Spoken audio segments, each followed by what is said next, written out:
Welcome to Caregiver Chats. I'm Dr. Lakelyn. Today we're talking about the sandwich generation, those who are sandwiched in between caring for an aging parent and raising their own children. So stay tuned and we'll get into it. Caregiver Chats is a podcast designed to help those caring for older adults find balance, support, resources, and encouragement. If you're caring for an aging family member or friend, this podcast is for you. I'm your host, Dr. Lakelyn. I'm a gerontologist and caregiving advocate for Home Instead, an honor company. I know how busy caregivers are, and I'm so thankful you're taking the time to listen.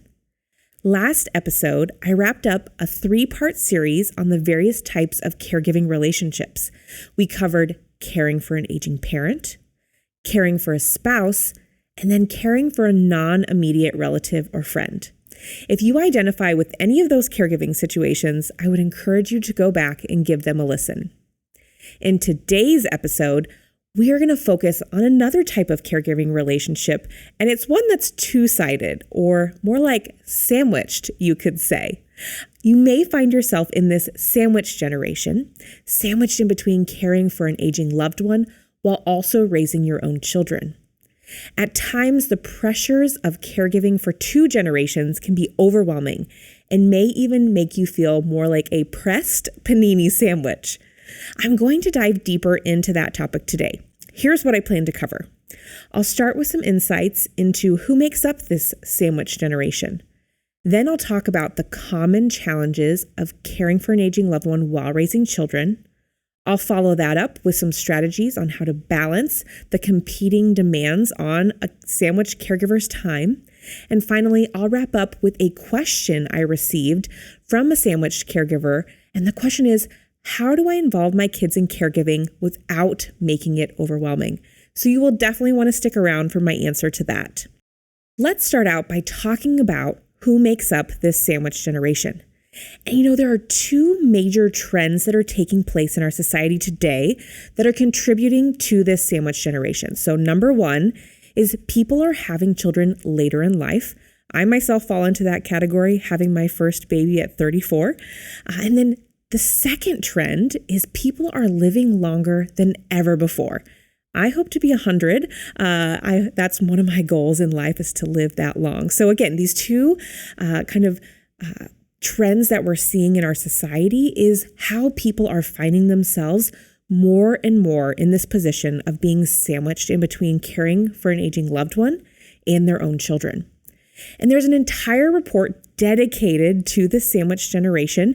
It was published in 2019 by the National Alliance for Caregiving and Caregiving Across Generations. I've linked to it in the show notes if you're interested in diving in. But of course, you know me, I'm going to give you some of the highlights. I kind of like to nerd out on these statistics. But in this report, they define what a sandwich generation is. And they define it as a caregiver who's caring for an aging adult while also caring for at least one child living at home that's 18 years of age or younger. And they estimate that 11 million caregivers, or 28% of all caregivers, fall into this sandwich generation. So if you're feeling it, you're feeling that sandwich, no, you're not alone. And there's some really interesting characteristics of this group when you compare them to the general caregiving population. First is that they are younger and often newer to caregiving. The average age of a sandwich caregiver is 41, which is about 12 years younger than those caregivers without children at home. And when you look across the various generations, at this point, these sandwich caregivers are most likely to be Gen X and millennials. What's also interesting is that this group of sandwich caregivers are more ethnically diverse. About 1 in 5 are either Hispanic or non-Hispanic Black. If you look at the overall U.S. population, Gen X and the millennials are more ethnically diverse generations. So this is really in line with the race and ethnicity composition of the United States. The sandwich generation is also often juggling work responsibilities in addition to caregiving, and about 69% of sandwich caregivers work compared to only 54% of general caregivers. And on average, they report dedicating about 22 hours a week caring for your loved one. That's pretty much a part-time job on top of what many of them do as their day job on top of parenting. That is a lot to manage. No wonder so many in the sandwich generation are feeling more like that pressed panini sandwich. So now that we know a little bit about who these sandwich caregivers are, let's talk more about the challenges that they're likely to face. My husband and I are expecting our first child in November, and I've been told time and time again that having a child will be the most challenging but rewarding thing we'll ever do. I've also been reading up on, parenting advice and books and how to cope with the challenges, and it seems that raising children is hard enough, but pairing that with caring for an aging loved one, and man, I can understand how a person could get easily overwhelmed. I came across this interesting study out of the University of Michigan by Dr. Amanda Leggett and colleagues, and it found that juggling care for 2 generations results in a strain on 3 specific things. 1 is their time, 2 is their finances, and 3, their mental health. So let's talk a little bit about these. First, let's start with the caregiver's time. If you think about all the sandwich caregiver is balancing, there's a lot of demands on their time, and it may be hard to juggle it all. This makes me think of that Dr. Seuss book, Cat in the Hat. My siblings and I loved reading this book growing up, and there's a point in the book, and you might be able to visualize it like I am, where Cat in the Hat has all sorts of objects balancing perfectly on 3 of his 4 limbs, on his hat, on his tail. He's balancing books and a rake and an umbrella, a toy boat, a teacup, a cake, and a fan. And he manages to balance all of them while bouncing one-legged on a ball until he can no longer do it. And all of a sudden he goes down, falling along with all of the objects and leaving the fish to swim in the teacup. I would imagine at times sandwich caregivers feel a little bit like Cat in the Hat, where they're able to balance it all for a while to manage caring for mom and dad, making sure kids get to soccer practice, working late at night after everyone goes to bed, keeping up with the household tasks.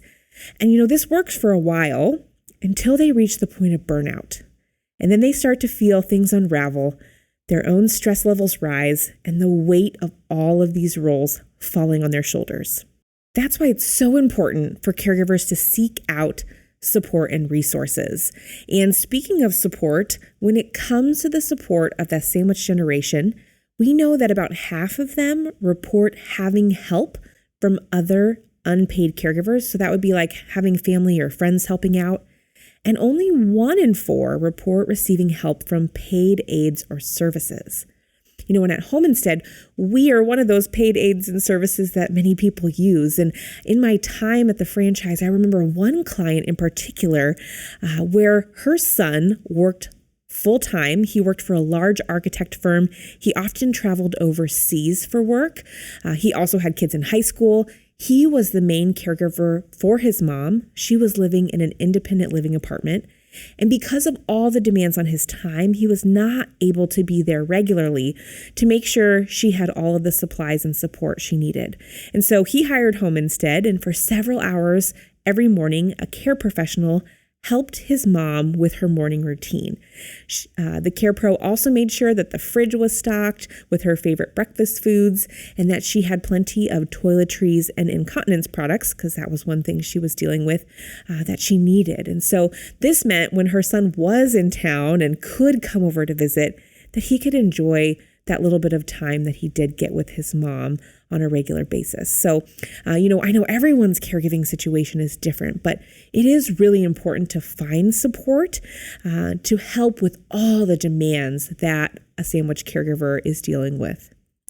So back to this University of Michigan study, it also found that caregivers experience a strain on their finances, and they're twice as likely to report financial difficulty, and they're more likely to seek out financial help. And if you found yourself crunching the numbers and realize you're spending a significant amount on your caregiving role, know you're not alone. On average, caregivers spend about $7,000 per year on caregiving. So if you balance that with all the other expenses of raising children, it's probably why we're seeing more sandwich caregivers seeking out that additional financial support. And then one final area of strain that Michigan study found related to mental health and the emotional impacts of caregiving. 44% of sandwich caregivers report substantial emotional difficulty compared to 32% of the general caregiving population. We also know that caregivers in general are at a higher risk of anxiety and depression, so it's really important for sandwich caregivers to find healthy outlets for those emotions. And so we talked now about some of the challenges that caregivers face, but let's talk about the strategies, because it's all about helping you all balance your caregiving role. And for these sandwich caregivers, they're balancing caring for multiple generations. Before I dive into that, we'll hear a word from our sponsor. This podcast is brought to you by Home Instead, an honor company. If you find yourself needing extra support as a family caregiver or time away from your caregiving responsibilities, Home Instead can help. Our home care services are delivered by compassionate care professionals and range from personal care, meal preparation, and medication management to Alzheimer's care and hospice support. Visit homeinstead.com to learn more and to find a location near you. When it comes to strategies to balance caring for multiple generations, I have 5 suggestions that have come from the care resource section of our Home Instead website. I've linked to it in the show notes. First is to ask for help when you need it. This sounds easy enough, but the reality is that caregivers often feel obligated to do it all. Creating a support network of family, friends, and neighbors can be helpful even to take the small things off your plate. So for example, if you have younger children, you could ask a family member or friend to pick them up after school or take them to soccer practice, or maybe you create a carpool schedule. You could also team up with other parents to swap play dates so you can be kid-free to take mom to a doctor's appointment or for just a few hours of personal time each week. You could also line up respite care.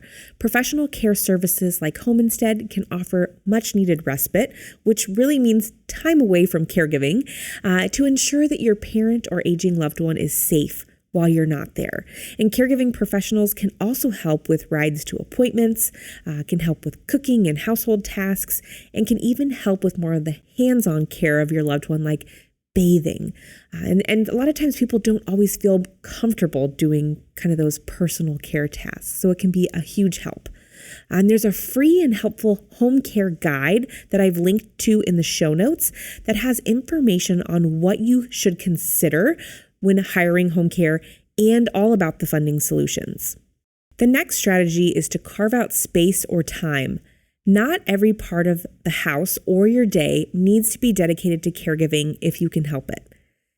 There can be common shared spaces in the home and then designated spaces for your kids, parent, or yourself. My grandma has been living with my aunt for over a decade, and she has a designated living room, bedroom, and bathroom space on the back side of the house. And there's this mutual understanding that it's her space, and the family's really respectful to knock or make themselves known before entering. Then there's also shared spaces throughout the rest of the house.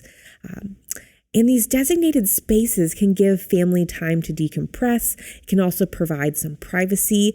And I realize not everyone will be able to designate physical space, but regardless, you could carve out some time during the day or week for just you and your kids. Maybe it's a Friday night game night, a Saturday night dinner, or maybe it's just the daily bedtime routine that you carve out from your caregiving role and set aside just to make a little special connection with your kids.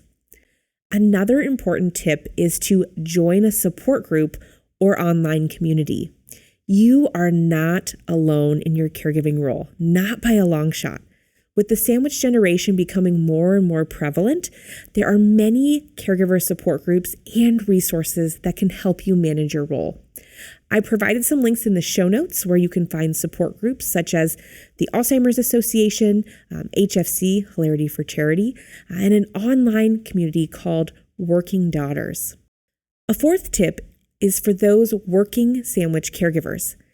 Caregivers in this situation should sync up with their employers. You could let your boss or colleagues know about your situation and caregiving needs.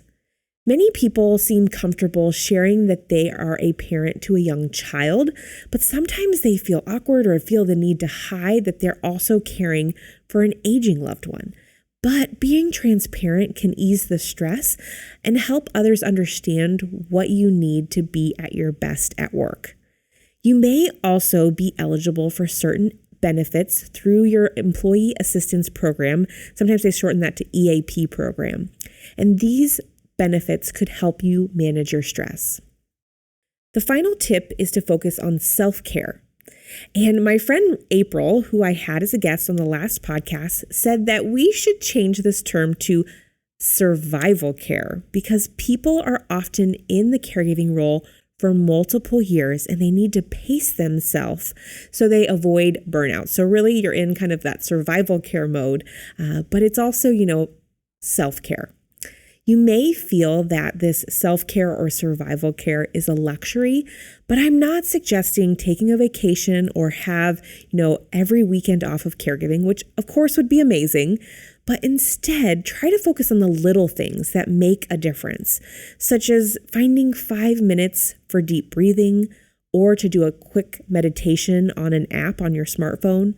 Maybe it's spending an extra 10 minutes in the bathroom in the morning, soaking in your hot shower when no one's bothering you.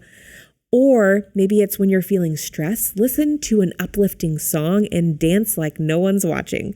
And if you're working, maybe it looks like scheduling a weekly walking meeting to get some exercise in while you're also getting work done. Or maybe it's spending part of your lunch hour doing a quick 20-minute YouTube yoga video. You could also ask someone, to bring over dinner once a week and enjoy it with the whole family so you don't have to cook that night. Again, it's those little things that you can do as self-care.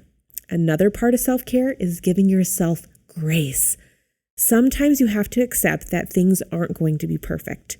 Not everything is going to get done the way you would want it done, or maybe not even get done at all, and that's okay.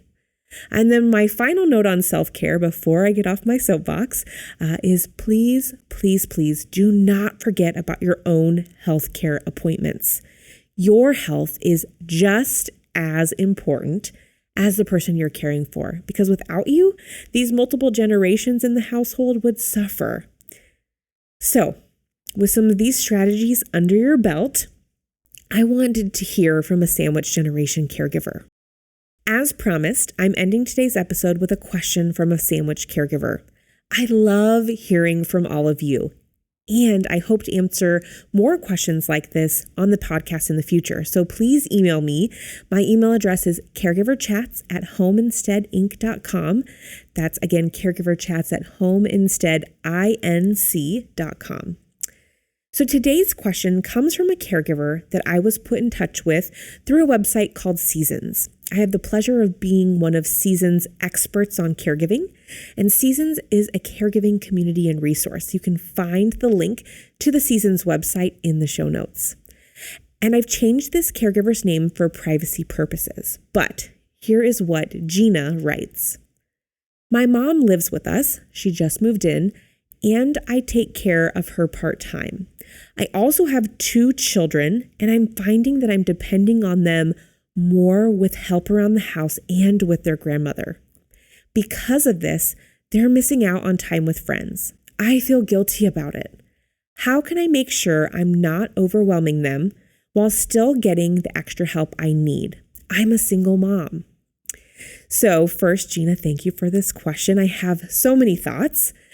And my first instinct before I start with any tips is to just reach through my computer screen and give Gina a hug. She has so much on her plate. So first, Gina, thank you for all that you're doing. You are an amazing caregiver, even though, you might feel overwhelmed. When I think about Gina's situation, I really think it's great that her kids are willing to help out. There are so many benefits to be gained from intergenerational interactions for both mom and kids in this situation. But I also realize it can be hard on the kids, especially at an age when their friends seem more important than family. And I definitely went through that phase, probably at various points in my younger years. And it may be helpful to sit down with the kids and have a conversation with them about how they're feeling. ask them if there are certain friend-related activities that they're most excited about, and then talk about how as a family you can prioritize those activities or balance them with the home responsibilities. And something else that Gina could consider is that, her kids' friends might not understand why they're having to help out at home or miss out on activities. And this can be hard for kids to process and then to talk about with other kids their age. And we are actually finding there's a growing number of kid caregivers who are helping out their parents and grandparents. But again, it's not likely that your kids' peers are in the same situation, but it could be helpful to connect them with other kid caregivers and share some of the resources with them to help them realize they're not alone in this situation. There are 2 great resources I've linked to in the show notes to help you, again, get your kids connected to other kid caregivers. The first is the American Association of Caregiving Youth, and then another is a Facebook group called Kid Caregivers. Another thing to consider is to look into resources for outside help so you can have more quality time with your kids. You could look into in-home care services. You could contact your local area agency on aging to see if they have support services that you or your mom would qualify for. You could also look to your friends, family member, or faith community as well to see if there are any volunteers that could spend time with your mom so that you can get some respite, which that term is really just getting time away from caregiving. You could also think about other opportunities for support, such as carpooling to help get your kids to and from activities, especially the ones that they want to attend. And then finally, gratitude is so important. And so it's important for you, Gina, to express regularly how much it means to you and your mom to have your kids helping out. And again, I want to thank you and express my gratitude to you, Gina, for all you're doing. As I mentioned earlier, you're balancing a lot. All sandwich caregivers are balancing a lot. You're not alone. There's just, again, millions of family caregivers in similar situations, balancing caring for their aging loved one while also raising kids. And so we do see that guilt is a common feeling experienced by many caregivers. So just know you're doing a good job. And I hope, Gina, that these tips are helpful to you and also to all of you that are listening today. What a great question this was. Again, I look forward to answering more questions like Gina's questions on this caregiving podcast. So again, I hope you'll email me at caregiverchats@homeinsteadinc.com. Wow, we've covered a lot today. So let's wrap up our conversation about sandwich generation caregivers. There are a lot of you out there that are feeling sandwiched between caring for 2 generations. You have a lot to balance. There's going to be good days and bad days. Some days you might feel like you have it all together. Other days you might feel the weight of the world on your shoulders. And it's okay if you're not there for everyone all the time. Remember, no one is perfect. Your coworkers can hold down the fort for you. The kids can watch TV while you're dealing with all the things. So cut yourself some slack on those household chores, or better yet, maybe assign it to some of your kids. And when you feel that you're ready for help, be sure to check out the resources and supports that are available to you. So don't let yourself go from a sandwich caregiver to that pressed panini, so thinly pressed that you're burnt out. Reach out for help and support. I hope today's information and tips have been helpful, and I'm so glad you've taken the time to listen. On the next episode of Caregiver Chats, we will be focusing on Alzheimer's versus dementia. What is it? There's a lot of confusion and misconceptions around Alzheimer's and dementia, and I hope to clear some of that up. So please join me for that episode and email me with your questions about Alzheimer's and other types of dementias. You can reach me at caregivers@homeinsteadinc.com. Again, that's caregiverchats@homeinsteadinc.com. I also invite you to follow us on Facebook and Instagram at Home Instead Inc. for previews of upcoming episodes, caregiving tips, and more. You can find all of these great links in the show notes. Thank you for listening, and please remember to take good care of yourself while you care for others. Caregiver Chats is brought to you by Home Instead. If you're looking for in-home care to support you on your caregiving journey, please visit homeinstead.com/caregiverchats to learn more.